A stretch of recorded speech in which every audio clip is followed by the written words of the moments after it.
Bonjour à tous, c'est Déclic SVT avec Madame Delannoy. Aujourd'hui, on va découvrir la méiose, un mécanisme essentiel à la reproduction sexuée.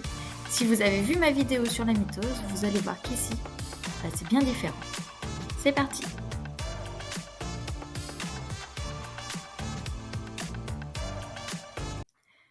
La méiose sert à produire des cellules reproductrices, qu'on appelle gamètes, donc les spermatozoïdes et ovules, et ces cellules doivent contenir 2 fois moins de chromosomes que les autres cellules du corps.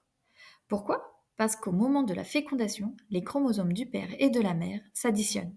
Sans la méiose, on doublerait le nombre de chromosomes à chaque génération. Donc voici les grandes étapes de la méiose. Et comme pour la mitose, les chromosomes vont se dupliquer avant la méiose, donc en phase S. La première étape, on va avoir une séparation des chromosomes dans 2 cellules différentes.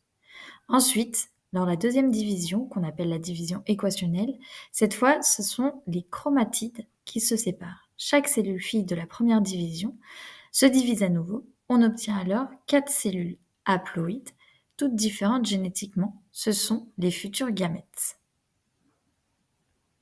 Voici un graphique représentant la quantité d'ADN par cellule. On commence par une cellule simple avec des paires de chromosomes haploïdes.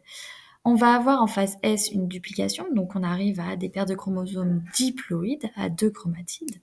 Donc la première division, ça va être une division réductionnelle, on réduit le nombre de chromosomes, donc on va avoir 2 cellules à un seul chromosome, diploïde.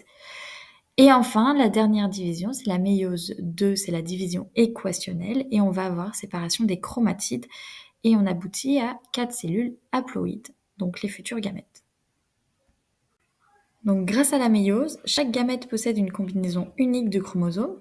C'est pour cela que chaque individu est génétiquement différent, même dans une même famille. La méiose est au cœur de la diversité du vivant. Merci d'avoir regardé cette vidéo. Si tu veux progresser en SVT, pense à t'abonner à Déclic SVT pour ne rater aucune explication. Et si tu as des questions, mets-les en commentaire. On est là pour progresser ensemble. À bientôt pour un nouveau déclic.